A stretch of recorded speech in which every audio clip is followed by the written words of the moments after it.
ரவீந்திரன் துரைசாமி, உங்களிடமிருந்தே தொடங்குறேன். மீண்டும் நாங்கள் தான் ஆட்சி அமைப்போம் அப்படின்னு திமுக தரப்பில் சொல்வதும் 200 இடங்கள் அப்படின்னு உறுதியாக அவங்க சொல்றது ஒரு புறம் இருக்கு. இன்னொரு புறம் கள ஆய்வு, நிர்வாகிகளோடு ஆலோசனை அப்படின்னு இபிஎஸ் அவர்கள், விஜய் அவர்கள்லாம் செஞ்சிட்டு இருக்கதையும் பார்க்க முடியுது. என்ன கணக்கு ஓடிட்டு இருக்கு? அதாவது திமுக அணி இன்டாக்டாக இருக்குங்கிறது 2024 சொன்னேன், இப்பவும் நான் சொல்கிறேன். அதில் பல பிரச்சனைகள் வந்தது, ஆட்சியில் பங்கு அது இதுன்னெல்லாம் நிறைய இஷ்யூஸ் உள்ள வந்தது. கடைசியில் இன்னைக்கு ஈரோடு கிழக்கில் எல்லாருமே வெளியே எதிர்கட்சி ரோலையும் திமுகவுக்கு எதிராக போட்டுக்கிட்டு அதை வச்சுக்கிட்டு ஈரோடு கிழக்கில் எல்லாருமே திமுக உதயசூரியனுக்கு ஆதரவுன்னு காங்கிரஸ் விட்டு கொடுத்து அதை ஆதரவு கொடுக்குறாங்க. அது எப்படி நீங்க ஒரு சலசலப்பு வந்த போது கூட இன்டாக்டா இருக்கும்னு எப்படி சொன்னீங்க? அங்கே உள்ள யாருக்குமே இன்னொரு கட்சியை ஜெயிக்க வைக்கிறதுக்குள்ள சக்தி கிடையாது. வெளியே இன்னொரு கட்சிக்கும் இவங்களை யாரையும் ஜெயிக்க வைக்கிற சக்தி கிடையாது. அதில் குறிப்பிட்டு நீங்கள் பார்த்தீங்கன்னா எடப்பாடி பழனிசாமி ஐயா அவர்களுக்கு டாக்டர் ஐயாவை ஜெயிக்க வைக்கக்கூடிய சக்தி இருக்குது. அவர் என்டிஏல இருக்கிறாரு டாக்டர் ஐயா. இதை தவிர இங்கே உள்ள யாருக்குமே இன்னொரு கட்சியை ஜெயிக்கக்கூடிய சக்தியும் கிடையாது. இவங்களை வைக்கக்கூடிய கட்சியும் வெளியே இருந்து இன்னொருத்தரு கிடையாது. ஏன் அதிமுகவுக்கு அந்த வலு இருக்காதா? இல்ல, 30-35% வச்சிருக்கிற ஒரு கட்சி இவங்க சேர்றப்ப ஒரு கெமிஸ்ட்ரி அரித்மெட்டிக்னு அது மாறாது. இவங்களே தொடர் தோல்வியில் 0.7% வாக்கெடுத்த கட்சி தான் விடுதலை சிறுத்தைகள். இதான் டேட்டா. 4% வாக்கெடுத்த கட்சி தான் காங்கிரஸ். இதான் டேட்டா. கன்னியாகுமரி மாவட்டத்தில் மட்டும் ஆர்எஸ்எஸ்க்கு எதிராக கிறிஸ்தவர்கள் வாக்களித்து இவர் கட்சி வசந்தகுமார் மட்டும்தான் டெபாசிட் எடுத்தார். கார்த்திக் சம்பரத்துக்கு கிடையாது, திருநாக்கர் சண்டனுக்கு கிடையாது, ஆர்வனுக்கு கிடையாது. 4% தான். இது பழைய மூப்பனார் காலத்து காங்கிரஸ் எல்லாம் கிடையாது. இவங்க அண்ணன் வைகோவுக்கு 0.9% தான். 2 கம்யூனிஸ்டுக்கும் 6% தான்.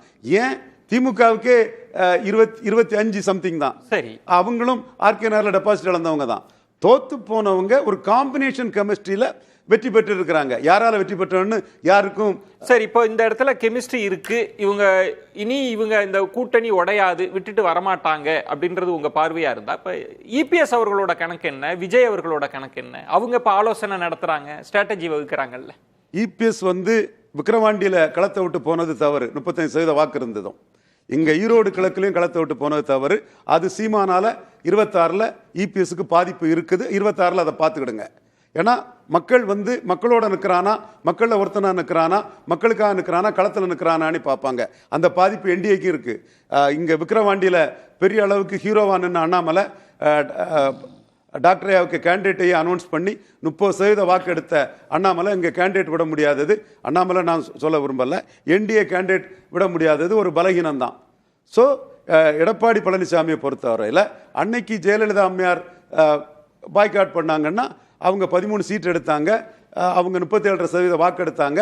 5% தான் திமுக அணிக்கும் அவங்களுக்குள்ள வித்தியாசங்கும் போது பாய்காட் பண்ணாங்க. அது வேற. இன்னைக்கு நெருக்கடியில் இருக்கக்கூடிய டைம்ல களத்தை விட்டு போயிருக்க கூடாது.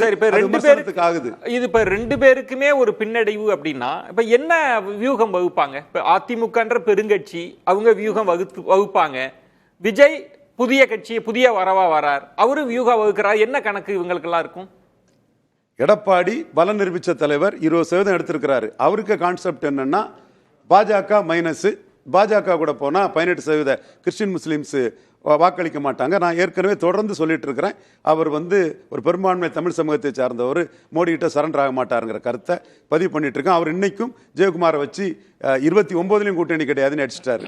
திரு அண்ணாமலையும் தானே அவரும் இல்லைன்னு தான் சொல்றாரு. அவரோட சமீபத்திய பேட்டின்றது உருவாகாது அப்படின்றதான் தெளிவா சொல்லிட்டாரு. திராவிட கட்சியோட சேர்ந்தா 2% தான் வந்துருன்னு சொல்லிட்டாரு. இப்ப நான் கேக்குறது, இப்ப நீங்க சொல்ற வாதத்தின்படியே வச்சா என்டிஏ பாஜகன்றது அவங்க தலைமையில ஒரு அணி இருக்க போகுது, அது உறுதியாயிடுச்சு. இருக்குது. வேற என்ன வியூகமா இருக்க முடியும்? அதிமுகவோட வியூகம், தாவேகாவோட வியூகம் என்னவா? அதிமுக பொறுத்தளவுல எடப்பாடி பழனிசாமி சிச்சுவேஷன் பொலிட்டிக்ஸ் பண்றதுல சமத்தர். அவருக்கு முன்னாடி இருக்கக்கூடிய ஆப்ஷன்ஸ் பாமக, என்டிஏல தான் இருக்காங்க. பாமக இன்னைக்கும் நிற்க வேண்டாங்கிறதையும் எல்லாரும் சேர்ந்து ஒன்னாதான் நிற்க வேண்டாம்னு சொல்லி இன்டாக்டா இருக்காங்க. இவங்களும் எப்படி நிக்கணும்னு இன்டாக்டா நின்று ஆதரிக்கிறாங்களோ அதே மாதிரி நிற்க வேண்டாம்னு சொன்ன அதுலயும் ஒற்றுமையா இருக்காங்க. பாமக, தினகரன் எல்லாருமே ஒற்றுமையா இருக்காங்க, இன்டாக்டா இருக்கிறாங்க. நீங்க சொல்றதுல ஒன்று, இப்ப இதுல என்ன ஒரு புதிய மாற்றம் வியூகம்னா என்டிஏவில் இருந்து பாமக அதிமுகவுக்கு வரணும். பாமக அது ஒரு ஆப்ஷன் இருக்குது, அது ஒரு வியூகம். எடப்பாடி விஜய் யாரோட போறாருன்றது இன்னொரு. எடப்பாடிக்கும் முதல் ஆப்ஷன் பாமக தான். ஓகே. ரெண்டாவது ஆப்ஷன் தான் தேமுதிக வைப்பார். ஏன்னா பாமகவுக்கு விஜய் வந்து அவரு கூட்டணி ஆட்சி அமைப்புன்னு சொல்லியிருக்கிறாரு.